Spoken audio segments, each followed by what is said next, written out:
12.3 비상계엄이 선포된 지 54일 만인 어제 윤 대통령이 구속 상태로 재판에 넘겨졌습니다. 네, 여론으로 민심을 확인해 보겠습니다. 김상일 정치평론가, 배종찬 인사이트K 연구소장과 함께합니다. 어서 오십시오. 안녕하세요. 네, 지금 헌정 사상 처음이죠. 현직 대통령이 구속 상태로 재판에 넘겨졌습니다. 어떻게 보셨습니까? 하여튼 큰 아픔이죠. 큰 고통이고 또 논란이 될 수밖에 없는 일이고, 그런데 이제 구속 기소를 한 이유를 들여다보는 것이 중요할 것 같아요.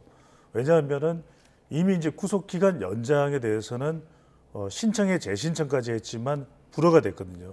그렇다면 그 전에 공수처에서는 이제 증거인멸 우려로 구속영장을 청구했던 것이고, 증거인멸 우려로 법원에서는 발부가 됐습니다. 그렇다면 이 구속 상태가 계속 유지돼야 된다고 판단했을 테고요. 왜냐하면 더 수사를 검찰에서 보완 수사를 할 수 없는 상황에서 그러면 불구속으로 윤석열 대통령을 석방할 것이냐, 그에 대한 고심은 분명히 있었던 것으로 보입니다. 그래서 심우정 검찰총장도 전체 검사장 회의를 열지 않았습니까? 그것을 통해서 결국 인신구속은 계속 지속될 필요가 있다.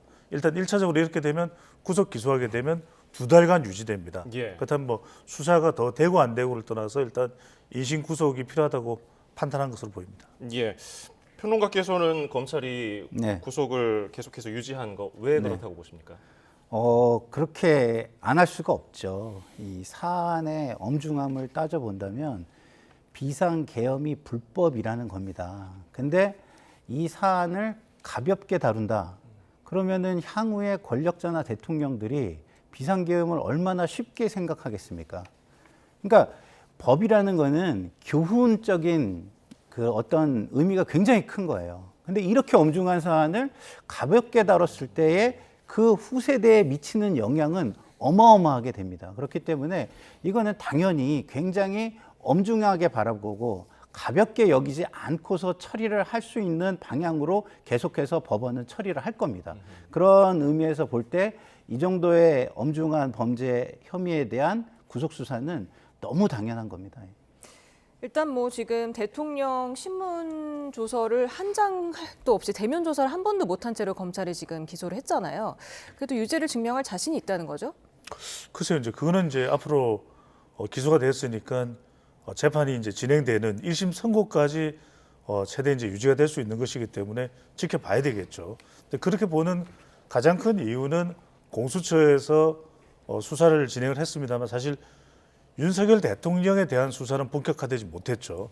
하지만 이제 주변 수사가 이루어진 것이고, 그렇다면 많이들 이제 궁금해하는 것은 과연 지금 구속 기소 상태에서 검찰이 윤석열 대통령을 더 수사를 진행할 수 있느냐, 참 쉽지는 않을 거예요. 하지만 검찰이 이미 누구를 수사해 놓고 있느냐 하면 주변에 이 비상계엄과 관련된 군 관계자들에 대해서는 구속도 돼 있고 기소도 돼 있고 또 수사를 하고 있습니다. 수사를 또 이미 한 부분도 있고요. 그러니까 이런 걸 통해서 윤석열 대통령은 지금 내란 우두머리 혐의이기 때문에 그 주변의 관계자들 통해서 이 수사를 진행해 나가고 그것에 대해서 재판에서 다투겠다, 이렇게 봐야 되겠죠. 예, 조사가 제대로 이루어지지 않은 상태에서 네. 지금에 이르렀는데 좀 부족하다는 비판이 있을 것 같아요.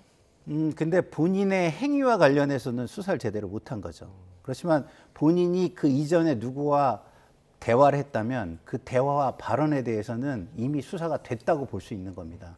그래서 본인의 행위에 대한 본인 진술이 없다 뿐이지 그 행위와 발언들을 주변의 어떤 증언과 증거에 의해서는 충분히 수사를 했다, 이렇게 볼 수 있고, 법정에서 그런 증거들에 대해서 대통령의 입장, 이것을 재판부가 확인하고 그다음에 그 함께 그 주요 종사를 했거나 공범 관계에 있는 사람들의 증언의 신빙성, 이런 것들을 아마 판단하게 될 것으로 보입니다. 그래서 그쪽의 신빙성이 높다고 한다면 대통령의 직접 진술은 오히려 진술을 안 한 것은 오히려 죄질을 안 좋게 판단하는 요소가 될 수 있다. 이런 부분을 대통령 측에서는 감안해야 된다, 이런 생각이 듭니다. 네, 지금 직권남용은 대통령 불소추 특권 범위에 있기 때문에 빠졌지 않습니까? 그렇죠. 지금 내란 우두머리 혐의만 적용됐는데 앞으로 다뤄야 될 쟁점 어떤 게 있을까요? 제일 핵심은 바로 국헌 문란과 관련된 부분입니다. 그러니까 우리가 지금 형법에 있는 이 내란에 있어서는 뭐 국토를 참전하거나 폭동이거든요. 그러니까 이런 부분을 적용하기는 참 쉽지가 않습니다. 그렇다면 국헌 문란에 관련된 부분인데 국헌 문란이 바로 국회의 기능. 그러니까 대통령이 비상계엄을 하더라도 국회의 기능을 중단시키거나 또는 차단시켜서는 안 되는 부분이거든요. 그러니까 이 부분이 지금 검찰에서 지금 다투고 있는 내용 중에서 가장 중요한 것은 무장한 군과 경찰을 동원해서 국회를 봉쇄한 부분, 그 다음에 국회의장 등 국회의 활동에 있어서의 관련된 주요 인사들에 대해서 체포나 구금을 시도하려고 했다라는 것, 그 다음에 최상목 권한대행에 건네졌다라는 이 쪽지죠. 여기가 이제 비상입법기구입니다. 그러니까 비상입법기구가 정상적인 국회를 해산시키고 새로운 입법기구를 만들겠다는 것이거든요. 그러니까 이 부분이 가장 크게 다툴 부분입니다. 그러니까 최근에 나왔던 뭐 끌어내라라고 하는 부분이 국회의원이었느냐, 요원이었느냐, 인원이었느냐 이런 부분도 다 여기에 해당되는 겁니다. 그러니까 국회의 기능을 못하게 하도록 했다. 이 부분이 이제 가장 가장 치열하게 다투게 될 쟁점으로 봐야 되는 부분이죠. 예. 윤 대통령 측은 네. 검찰이 기소한 이후에 오늘도 검찰을 아주 강하게 비판했는데 네. 검찰 조사에 응할 가능성 어느 정도 있다고 보세요? 검찰가 조사에 응할 가능성이 저는 별로 없다고 봐요. 왜냐하면 법적으로는 이미 본인들이 졌다라고 저는 판단하고 있는 것 같아요. 그렇기 때문에 정치적인 메시지에 지금 집중을 하고 있거든요. 그러면 그 정치적인 메시지에 집중을 한다는 건 무엇이냐면 결국은 계속해서 이 프레임을 법적인 공방보다는 정치적인 공방으로 가져가서 기회를 만들어 보고 싶다. 이런 건데 그 기회는 사회 혼란 속에서 오는 기회입니다. 대통령이 그런 사회 혼란을 야기해서 기회를 잡으려고 하는 그 태도 자체가 저는 법원이나 헌재에서는 이 사람은 제도를 존중하지 않고 그 다음에 법을 수호할 그 의지가 없고 헌법을 수호할 의지가 없는 사람이구나. 저는 이렇게 판단할 가능성이 굉장히 높다고 생각을 합니다. 그래서 대통령이 지금이라도 역사 속에서 본인이 선출된 지도자의 모습을 갖춰주기를 전 국민의 한 사람으로서 너무 간절하게 바라고요. 어쨌든 지금 헌재에서 만약에 이게 파면이 선고가 되면 공소장 변경을 통해서 제가 볼 때는 이제 그 직권남용 혐의도 이제 따져보기 시작할 것 같거든요.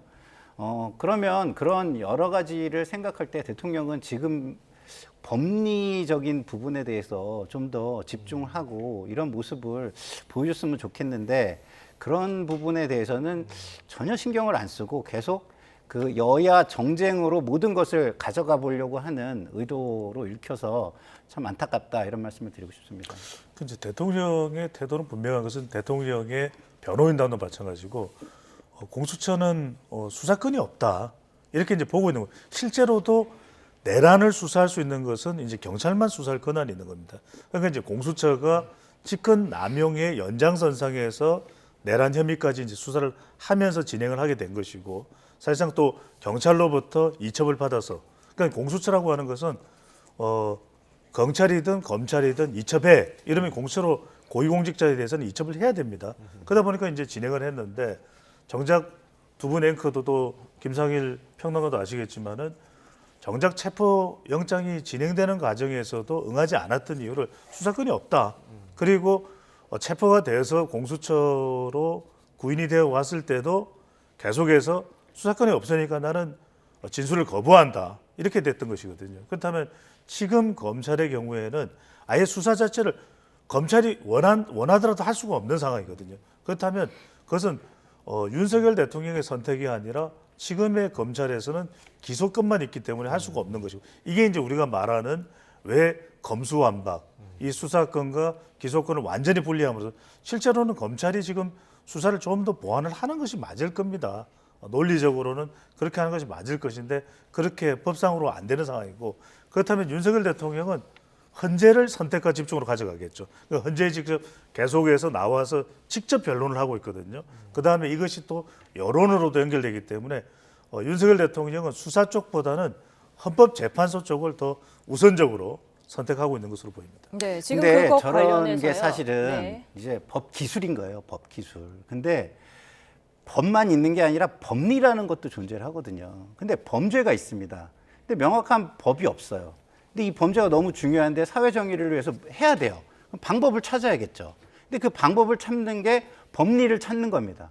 그러면 과거의 사례나 대법원의 판례 등을 찾아가지고 법리를 중심으로 수사를 할 수 있는 건데 그거를 지금 거부하고 있는 거예요, 대통령이. 굉장히 중요한 범죄 혐의자가.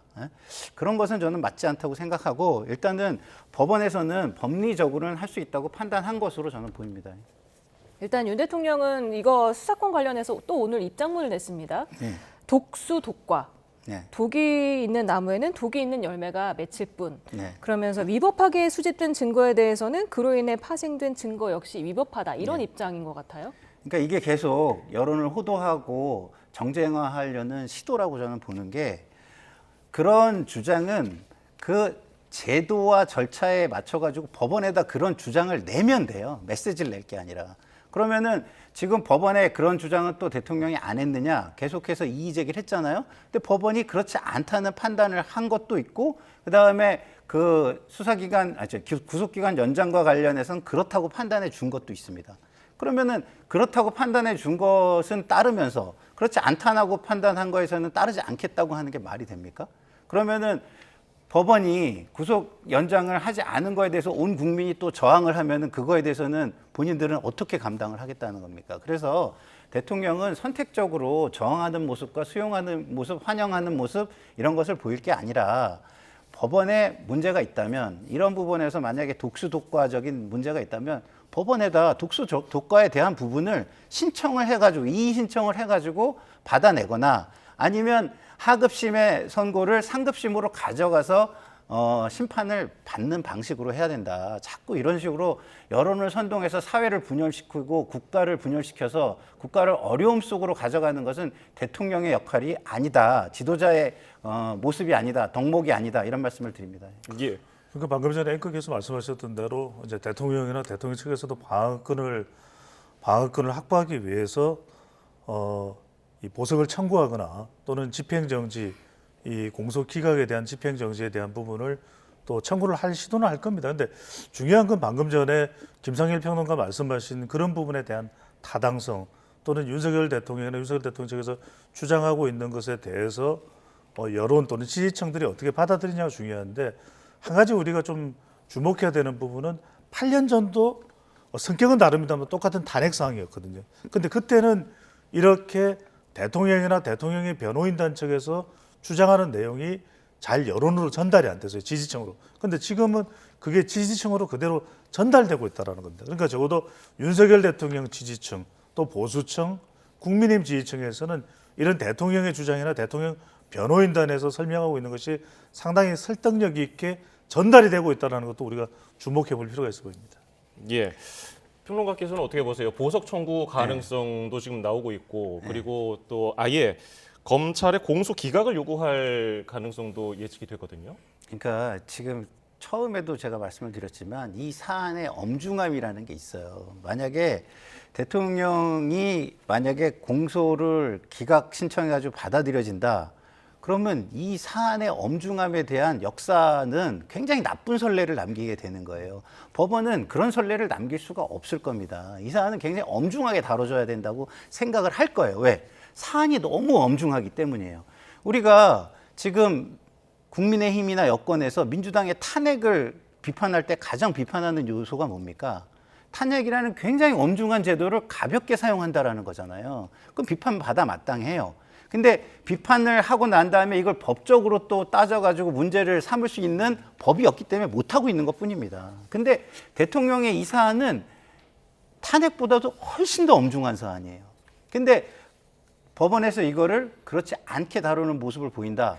그거는 역사적인 후과가 너무 클 것이다. 그래서 공소 기각이라든가 보석 신청이라든가 이런 것은 제가 볼 때는 뭐 피의자 입장에서는 당연히 신청을 하겠지만 법원 입장에서 그리고 역사적인 그 역사와 선례라는 입장에서는 받아들이기가 쉽지 않다 이런 말씀을 드립니다. 정확한 설명이 필요한데 이제 대통령이 기소가 됐기 때문에 이제는 피의자에서 피고인이 됩니다. 그리고 이제 피고인으로서 보석 청구를 하게 되는데 지금 구속 유지는 구속된 상태가 유지되는 것은 일단 2개월이고 최대 이제 2번 연장이 돼서 6개월간이거든요. 그러니까 처음에 2개월 동안은 뭐 그대로 유지될 가능성이 있습니다. 하지만 윤석열 대통령이 실제로 체포돼서 또 헌법재판소에 갔다 돌아오면서 병원을 간 일도 있었거든요. 아마 건강이나 이런 부분들 또 더 이상 증거인멸의 우려는 없는 것 아니냐 이런 부분들을 설명하면서 또 어느 정도의 재판에서 사실관계는 입증되지 않았냐 이런 걸 통해서 보석 청구를 하게 되면 당장은 아니지만 어느 정도 시점에서는 보석 청구는 받아들여질 가능성도 있을 것으로 보입니다. 근데 네. 법원이 더 안 좋게 생각할 부분은요. 그런 걸 통해서 계속 사회 혼란과 갈등을 선동하고 있다는 거예요. 그러면은 대통령에게 이런 것들이 받아들였을 때 그 사회의 안정성이 엄청나게 훼손될 수 있기 때문에 그런 부분도 저는 감안될 거라고 생각합니다. 지금 윤 대통령 측은 25일에 이미 구속기간이 끝났다는 입장입니다. 네. 그런데 검찰은 어제 26일 날 구속 기소하지 않았습니까? 네. 이것 때문에 또 구속적부 심사도 신청할 가능성이 있을까요? 그러니까 피고인 피의자는요. 자신의 어떤 권리를 찾기 위해서 법 테두리 안에서 신청을 할 수 있습니다. 뭐 그거는 저는 좋은 태도라고 봐요. 근데 수사를 거부하거나 이런 태도는 굉장히 지도자로서 안 좋은 태도인 거죠. 그래서 뭐 그렇게 하시는 거는 저는 뭐 무방하다고 생각하는데 그런 것들이 법원에서 받아들여지기는 저는 굉장히 좀 어려울 것이다라고 저는 생각을 합니다. 예. 자, 지금부터는 여론조사를 몇 가지 준비한 걸 좀 보겠습니다. 윤 대통령은 뭐 계엄 사태 이후에 체포 영장 청구부터 뭐 탄핵 심판 재판관 기피 신청까지 여러 가지 면에서 전반적으로 뭐 법원이라든지 검찰, 공수처에 반박을 해왔는데 지금 사법 체계를 부정하고 있다는 비판도 지금 김상희 평론가께서도 계속 해주고 계시고요. 근데 지금 부정적인 입장, 그러니까 탄핵 찬반 여론조사를 보면은 찬성이 지금 보여드리는 그래픽에 따르면 60%, 반대 35%입니다. 이런 전략이 윤 대통령 측에는 좀 불리하게 작용할 것 같은데요. 부담이 되죠. 저도 이제 뭐 제가 데이터 분석 전문가니까 제가 법적인 해석을 드리는 것보다는 데이터를 분석하는 것이 좀 더 명쾌하게 설명을 드릴 수 있는 부분인데 예. 지금 반대는 대체적으로 최근에 발표되고 있는 조사에서의 국민의힘 지지율과 유사합니다. 그 이야기는 중도층들은 무당층들은 찬성 쪽에 더 무게가 실려 있는 것이거든요. 민주당 지지층과 중도층들은 찬성 쪽에 무게가 실려 있다. 이것은 뭐냐면 그만큼 비상계엄에 대해서는 국민들이 더 많이 다수가 부정적인 겁니다. 그런 점에서 방금 전에 말씀하셨던 대로 사법 체계를 부정하는 것은 사실 있어서는 안 될 일이죠. 존중해야죠. 하지만 이제 자칫 사법 체계라는 것이 지금 정치적으로 작동되는 것 아닌가라는 것을 이제 윤석열 대통령 측에서는 문제 제기를 하는 부분인데 방어권 차원에서 설사 그런 시도를 할 수 있다고는 하더라도 데이터 분석 측면에서 본다면은 비상계엄에 대해서는 매우 부정적입니다. 그렇다면 오히려 비상계엄에 대해서는 윤석열 대통령 측에서도 인정할 건 인정하고 하지만 이것이 과연 내란이냐? 내란은 다른 차원일 수도 있거든요. 우리 YTN에서도 계속 보도를 하고 있지만 내란의 경우에는 내란이 인정이 돼버리면 사형 또는 무기징역입니다. 그렇기 때문에 내란이라는 것은 다른 차원이고 이것이 대통령의 탄핵 최종 결과에도 지대한 영향을 미칠 수밖에 없기 때문에 비상계엄에 대해서는 인정하면서도 실제 이것이 내란인가에 대해서는 법적으로 다투는 것, 더 법적인 것을 구체적으로 해서 다투는 것이 윤석열 대통령에게는 좀 더 효율적일 수 있다라는 분석도 나오고 있는 것이죠. 네, 근데 지금 정당 지지도를 보면은요, 국민의힘이 지금 오차 범위 내기지만 민주당은 소폭 앞서거나 아니면 양측이 좀 팽팽하게 나타나는 것 네. 같습니다. 지금 여당으로서는 대통령 리스크 치고는 좀 선방했다 이런 분석이 나오는데 그 이유가 뭐라고 보시는지요? 뭐 여당이 선방한 거는 전혀 없고요. 단지 지금 프레임 관리를 민주당이 되게 잘 못하고 있다 이렇게 보는 게 맞을 것 같습니다. 기본적으로 대통령이 저지른 범죄 혐의 이걸 중심으로 이거에 대한 진실 규명과 정의, 그다음에 사회 안정의 회복 이런 구도로 갈 수 있게 이걸 관리를 해줘야 되거든요. 근데 민주당이 너무 이렇게 주도를 해가지고 아예 입법, 사법, 행정을 다 이끄는 듯한 모습을 보인 게 저는 지금 치명적으로 프레임 전환을 이루어냈다고 봐요. 그러다 보니까 그 주도하는 게 정치적인 이슈가 됐고 공방이 됐고 그게 정쟁이 돼서 이 모든 사안이 정쟁 구도, 정쟁의 프레임 속으로 오히려 더 많이 빨려 들어가고 있다. 그렇기 때문에 지지율이 이게 여야에 대한 감정과 뭐 양극화적인 어떤 그 현상으로 지금 이어지고 있는데요. 이미 그런 거는 대통령의 탄핵을 또 중도층이나 일반 국민들은 기정사실화하기 때문에 그런 것도 저는 있다고 보여집니다. 그래서 지금의 민주당은 어쨌든 과거의 프레임을 뭐 다시 전환하는 건 쉽지 않을 것 같고 지금이라도 중도층의 어떤 이런 시선을 생각해가지고 정책적 역량을 보여주는 모습, 그 다음에 정치적인 메시지를 세심하게 조정하는 모습, 이런 모습을 보이는 게 필요하다. 그래야 저런 지지율에서 지금의 어떤 유리한 환경을 조금 더 흡수할 수 있는 그런 행위가 될 것이다, 이런 생각이 듭니다. 그 추세를 정확하게 분석하는 것이 이제 필요할 텐데 예.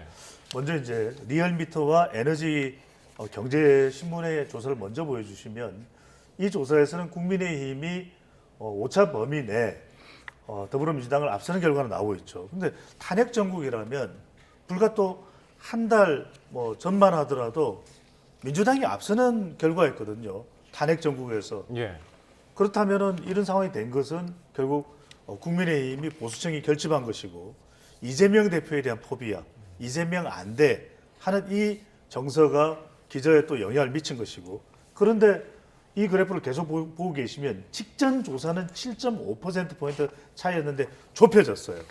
그러니까 하나의 분기점이 되는 것은 탄핵 소추안이 통과되고 탄핵 정국에 접어들면서는 민주당이 상당폭 앞서가는 또 정권 교체가 정권 연장보다는 앞서가는 그런 추세들이었는데 그 이후에 보수층이 일종의 트라우마가 생긴 거죠. 8년 전에 와르르 붕괴됐던 그 기억이 있기 때문에 학습 효과로 뭉쳐야 돼. 여론조사에도 더 적극적으로 보수 응답자들이 응하는 겁니다. 그런데 최근에 서부지법 사태가 있고 또 윤석열 대통령이 직접 헌법재판소에 나와서 변론을 하면서 민주당 지지층과 탄핵 찬성층에서도 이러면 안 돼. 우리도 결집해야 돼.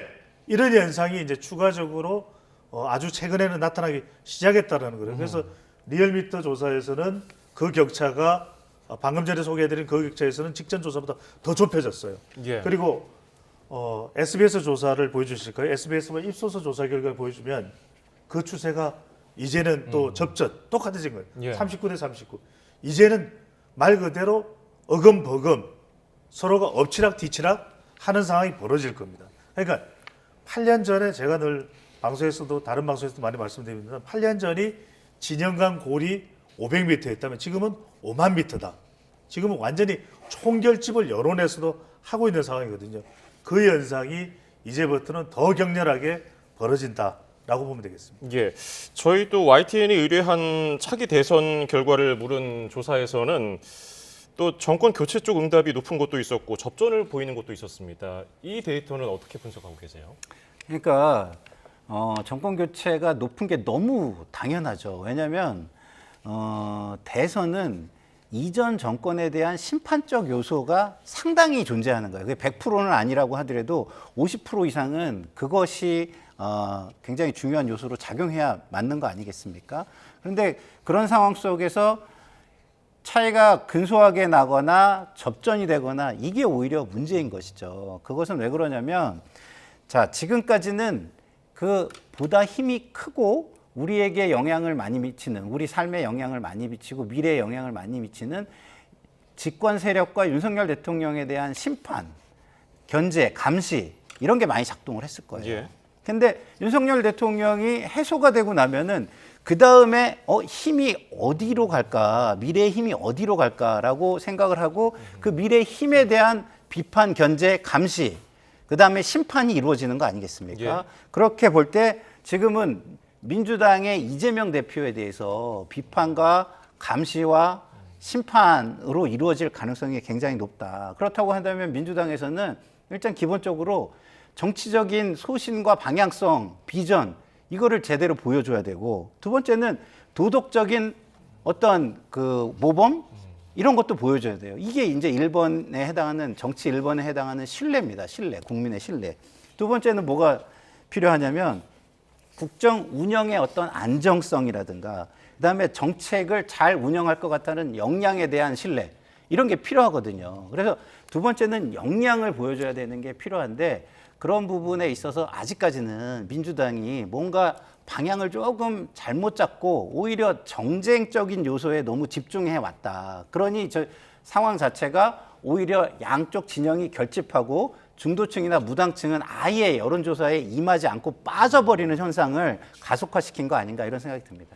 네, 지금 차기 대통령감으로 누가 적당하냐 이런 것도 물었더니 여전히 이재명 대표가 높게 나왔죠. 그렇죠. 이른바 이제 모아저와 흩어져의 차이다. 그러니까 보시면은 민주당은 파란 색깔이 단 한 명이잖아요. 그러네요. 그러니까 이재명 대표가 35%, 또 나머지는 다 붉은 색깔이니까 범여권은 이재명 대표의 지지율에 육박하지 않지만 이들을 대체로 다 긁어 모아 보면 거의 비슷한 정도 수준까지는 갑니다. 조사에 따라서는 거의 비슷하거나 거의 가까이 따라가는 정도. 지금 이 조사가 또 이 SBS와 입소스의 조사인데 다른 조사를 하나 더 보실까요? 중앙일보와 갤럽 다른 조사 결과를 하나 더 보시더라도 지금 보면 붉은 색깔을 16, 18, 7을 모아보면 이재명 대표 지지율하고 비슷해요. 그러니까 말 그대로 이재명 대표는 이대로 쑥쑥쑥 그다음에 범여권 또 국민의힘 대선 후보로 거론되는 인물들은 다 모아질까? 이게 이제 사실은 핵심 관건으로 봐야 되겠죠. 결과적으로 이따가 아마 질문을 더 하실 것 같은데 이재명 대표는 재판 리스크, 그다음에 이른바 이 범여권 후보들은 이 탄핵 리스크를 어떻게 털어내느냐 이게 최대 관전 포인트라고 봐야 될 겁니다. 예, 여당에서는 이재명 대표의 사법 리스크를 뭐 지금 몇 년째 꾸준히 주장하고 있는데 네. 이런 차기 대선 주자 적합도 어떻게 보세요? 저게 민주당에는 조금 위험한 거예요. 저 무슨 의미냐면 이재명 대표는 이제 검증만 남았다는 뜻이고요. 국민의힘은 경쟁이 남았다는 뜻이거든요. 근데 국민들이 볼 때는 검증보다는 경쟁이 훨씬 더 재밌고요. 검증이 재밌을 때는 언제입니까? 문제가 터져 나왔을 때 재밌는 거예요. 검증을 했는데 문제가 안 터지면 재미가 일단 없어요. 그래서 미국 대선을 보시면 알겠지만 경쟁이 시끌시끌한 데가 이겨요. 그러니까 이재명 대표도 지금 저거를 일단 나는 우리 당 후보만 되면 돼. 이런 생각에서 바꿔가지고 제가 볼 때는 우리가 좀 더 역동성 있고 경쟁하는 모습을 국민에게 보여줘서 흥행이 될 수 있는 그 경선 룰로 바꾸는 걸 선언하셔야 된다고 저는 생각을 합니다. 그렇게 선언할 수 있는 게 이제 완전 국민 경선제 뭐 이런 거겠죠. 그래서 그런 걸 통하지 않으면 조금 저는 저런 모습은 민주당에는 오히려 더 위험한 사인이 될 수도 있다. 고민을 해봐야 된다 이런 생각이 듭니다. 네, 이재명 대표 선거법 위반 혐의 지금 2심 재판이 진행 중인데 한 3월쯤에는 결과가 나오지 않을까 이런 분석이 우세하고요. 윤 대통령 탄핵 심판이 지금 재판관들의 임기가 끝나기 전인 4월 18일 이전에 끝날 것이다 이런 분석이 대다수인데 그렇게 되면은 이게 지금 맞물리면서 어떤 정치적 역학관계가 만들어질 수 있을까요? 그러니까요. 앵커께서 굉장히 중요한 질문을 주셨는데 사실 우리가 설명절 연휴에 떡국을 몇 그릇 먹을까 이런 걱정을 해야 되는데 오히려 헌시냐 법시냐 지금 그 질문이시거든요. 예. 그러니까 헌법재판소의 시간이 빠를 거냐 법원의 시간이 빠를 거냐 이 경쟁을 하고 있어요. 또 이 경쟁을 국민들은 또 지켜봐야 되는 것이고 고통스럽죠. 뭐 좋은 일을 지켜보는 것이 아니라 어느 쪽에 더 치명타를 입느냐 이걸 지켜보는 것이니까. 그러니까 윤석열 대통령이 어떤 결과가 나올지는 모르겠지만 기각이냐 또는 파면이냐 이 결과가 2월 말을 지나서 이제 3월에 나오느냐, 4월 달에 나오느냐. 이래 이제 대선 날짜가 어떻게 되느냐가 이제 결정이 될 수밖에 없는 것이고 대선이 있게 된다면 그리고 또 이재명 대표는 지금 2월 26일까지 지금 2심을 종결하고 그렇게 되면 대체로 2주 내지 4주 되니까 뭐 3월 19일 즈음에서 나올 것이라는 이야기를 많이 하게 되거든요. 그럼 이것도 모릅니다. 유죄가 나올지 공직선거법 위반 2심이. 그런데 이제 대체로 이제 유죄가 나오게 되면 2심에서 유죄가 나오면 이재명 대표의 상당히 이 재판 리스크 타격이 커질 것이다. 또 확대될 것이다. 그래서 비명계의 후보들조차도 이대로 가면은 민주당이 상당히 불안해지니까 대선 후보를 교체하는 것도 좀 검토해봐야 되는 거 아니냐, 이런 위협적인 요인들이 등장하기 때문에 지금 사람들이 기추에 이 주목이 되고 있는, 기추가 주목되고 있는 이게 바로 이제 헌법재판소 시간이, 판결이 언제냐, 또는 이재명 대표의 2심이 유죄일지 무죄일지는 모르겠지만 언제냐, 이게 이제 쟁점이 되고 있는 것이죠. 예. 앞서 평론가께서 좀 정당이 시끌시끌하고 경쟁이 네. 있어야 이길 확률이 높다고 말씀해 주셨는데 네, 그렇습니다. 지금 이재명 대표 일극 체제에서 네. 비이재명계들이 조금씩 목소리를 내고 있지만은 네. 이재명 대표와 필적할 수 있을까? 어떻게 전망하세요? 지금 당의 경쟁 그 룰은 안 되죠. 그리고 그걸로 안 되면은 국민들이 볼 때 너무 뻔하기 때문에 재미가 없죠. 그래서 이재명 대표가 재미있는 경쟁을 할 수 있는 선거법, 그다음에 선거 그 경선 룰로 이걸 바꾸는 거를 먼저 선언하든지 아니면 받아들이든지 저는 해야 된다고 아까도 말씀을 드렸습니다. 예. 그 이유는 뭐냐면 이런 겁니다. 이제 선거가 어떻게 진행이 되냐면 이런 겁니다. 파면이 돼요, 대통령께서. 그럼 이게 가정입니다. 파면이 된다고 가정을 하면은 그 대통령 파면의 분위기 속에서 그 이재명 대표의 2심 재판은 유리해질 수 있어요. 그렇지만 재판은 유리해질 수 있지만 그 재판이 유죄가 나와버린다. 그러면 이 요소가 뒤에 나오잖아요. 예. 그러니까 파면이라는 좋은 분위기로 갔다 안 좋은 분위기로 이게 선거에는 오히려 안 좋은 영향으로 꺾일 수가 있는 겁니다. 근데 반대로 이재명 대표의 선거가 먼저 이루어져요. 먼저 이루어지는데 뭐 유죄가 나올 때와 무죄가 나올 때가 다른데 무죄가 나온다. 무죄가 나오고 파면이 된다. 이거는 이재명 대표한테 너무너무 좋은 구도죠. 예. 근데 만약에 유죄가 나온다면은 그러면은 그거는 뭐 굉장히 좀 힘들겠지만 그럼에도 불구하고 이후에 파면이 나오면 또 그거를 상쇄할 수 있는 효과도 또 있는 겁니다. 그래서 이거는 전략적으로 굉장히 시뮬레이션을 잘해서 잘 따져봐야 되는 건데 기본적으로는 뭐 법원과 헌재에 달려 있기 때문에 이 두 기관은 이 두 거대 권력의 형평성을 맞추려고 그리고 사회적인 어떤 갈등과 비판 요소를 줄이려고 노력할 가능성이 높다. 그래서 비슷한 시기에 결론을 내려고 하지 않을까 이런 생각이 듭니다. 보수 진영에서는 지금 김문수 고용노동부 장관이 지금 네. 계속해서 주목을 받고 있는데 그 이유는 뭘까요? 글쎄 그 이유를 김문수 장관도 알기가 쉽지 않을 거예요. 이른바 지금 현상이 김문수 신드롬 현상이라고 이야기를 하고 있는데 문수다 문수.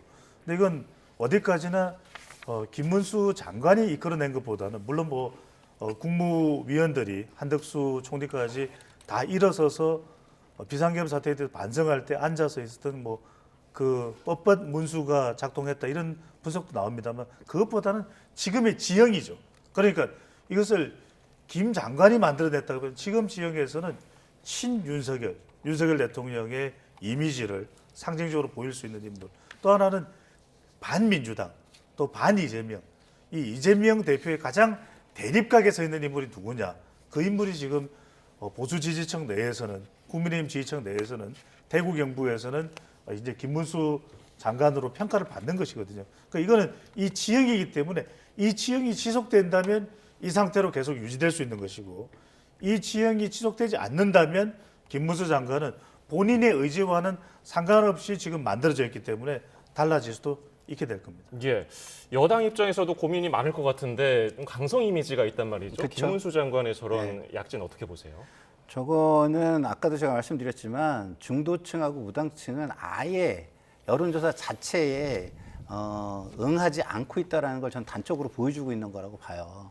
물론 그 성향상 그 민주당인데도 중도라고 말하는 사람이 있을 수 있고 국민의힘인데도 중도라고 말하는 사람이 있어요. 근데 이런 사람들이 오히려 많이 잡히고 진짜 중도나 진짜 무당층은 아예 선거 여론조사에 임하지 않는 그런 것 때문에 아주 그 강성 지지층의 목소리가 집결되는 모습으로 드러나고 있다라는 생각이 드는데 저거는 국민의힘에는 굉장한 독약이죠. 아주 치명적인 독약이죠. 왜냐하면 김문수 그 장관이 후보가 되면 두 가지예요.